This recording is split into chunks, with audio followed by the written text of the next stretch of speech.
Hey YouTube, what's up? Before I get started, I want to first ask why or what do you want to learn from this video?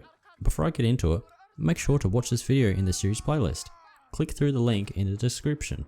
Now, I want to welcome you to the third video of my Modern Warfare Beginner's Guide series. This video teaches you the basics by learning from the Modern Warfare campaign. This video will help all new and beginner players by teaching and showing you 10 reasons why you should play the Modern Warfare campaign.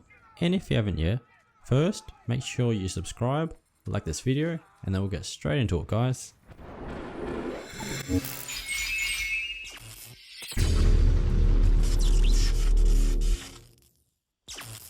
Hey everyone, I'm CJ Gamer, and welcome to another Modern Warfare Beginner's Guide video. This one is a foundation to playing Call of Duty, because you learn tactics and the basics. Now, as always, I want to shout out my squad DBlitz97, Monster Killer, and JC Bad Gaming. These guys are amazing.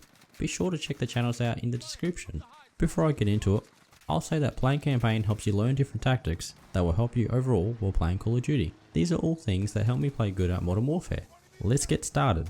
Reason 1. You get to use and find a variety of different guns, so find one that you like. This is probably the most important one, because like myself when I first started, I didn't know what guns to use at all.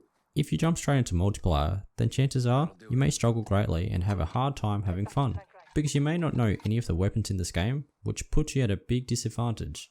In pretty much all the missions, you come across different weapons from pistols, submachine guns, assault rifles, shotguns, sniper rifles, and light machine guns, and you get them through different ways like in armories, from dead enemies, and mission-based weapons. So having that said, it gives you a massive opportunity to learn and try out a lot of different guns. Reason 2. It teaches you how to play tactically. What I mean by play tactically is using everything you've got and working with the things around you. Because Call of Duty is not about just going in and killing, leave that for zombie games. This game, you need tactics. Such tactics as getting behind cover, throwing grenades to take out enemies behind cover, using tactical equipment to help you flank, mounting, working with teammates, sniping while prone, shooting through windows and openings, and using doors to your advantage. These type of tactics are a solid foundation for beginners who want to jump onto multiplayer, because you may start just by walking and running around each map, which can get you easily killed. This is due to what I like to call being a bot, where you run in the middle of the path and follow the main way around, which is what bots do. But you add some tactics, like mounting on an obstacle for more accurate kills, flashing enemies and getting them while they're stunned, and using doors, windows and openings to gain an advantage. Then you'll go from beginner to average player in no time. Reason 3. You learn how to do many different actions like throwing grenades, mounting, and using kill streaks. Now, I know I mentioned grenades and mounting in Reason 2, but this part is about learning new actions. Because for beginners who have never played any Call of Duty game in the series, then playing campaign will be a learning experience for you. I learned it the hard way, like a lot of the community through multiplayer, but playing the campaign teaches you things a lot easier. And some beginner gamers may not have played games like Modern Warfare, so throwing grenades may be new to them. Also, it teaches you to use some of the kill streaks, which you could go into a private game to try them out, but that involves killing bots, and some beginners may not be able to do that yet. That's where campaign is good, because it's actually part of the missions to use some of the kill streaks, so you don't need to stress about having to kill people to try or learn them. Reason 4. You learn how to play objective game modes by holding a position. This is very important, because unless you want to only play team deathmatch, then you need to know how to hold a position. The best example is on the mission, The Embassy. You battle your way through, and eventually there's a part in the mission where you end up having to hold a position and defend it from enemies, trying to prevent them from getting in. Just by doing this entire mission, it gives you a great experience on playing objective game modes, like Domination, Hardpoint, or Ground War. It's a very good way to gain awareness for everything around you. Reason 5. It teaches you to play carefully and take your time. If you've ever watched other pro YouTubers, then you might have seen them rushing around, making it look easy. Well, it's not easy, and we don't start like that. Because back in the day when I first started, if I rushed around, I would get easily killed, mainly because of the experience I lacked. That's why playing the campaign is good for you, because it forces you to take a more careful approach to the game. Instead of rushing through a door or shooting the second you see someone, playing carefully will keep you alive. And that sums it up for taking your time as well, because it's all about patience in the end. It won't hurt to try. Reason 6. It gives you hardcore practice by avoiding shooting pedestrians or teammates. This is a great way to get the idea of hardcore game modes. No minimap, limited heads up display, and friendly fire. Throughout every mission, there's always someone you have to avoid shooting, whether it's Captain Price, Hadir, or Farah. It's a great example of teammates who play beside you.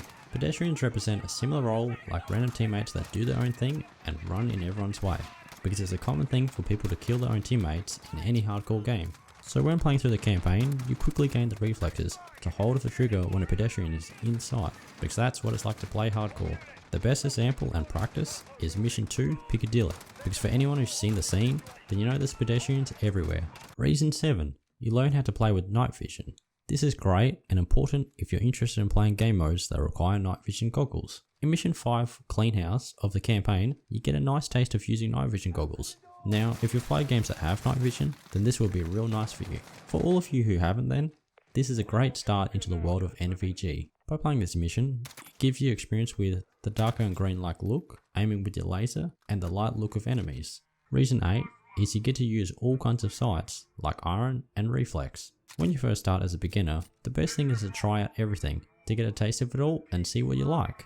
Because if you're anything like me, then you might struggle to aim with iron sights, having no precision red dots. When you play in multiplayer, all your guns start with iron sights, and you have to use them like that until you unlock something else. So playing campaign gives you a great experience using iron sights, so that you have time to adjust to them. And for every sight like reflexes and sights up to sniper scopes, you get experience for each at least once throughout each mission. And the best thing is that if you die or fail, unlike multiplayer, you can keep trying the same situation over and over again, until it all becomes natural and you can easily use any sight. Reason 9. It will help your overall experience playing online.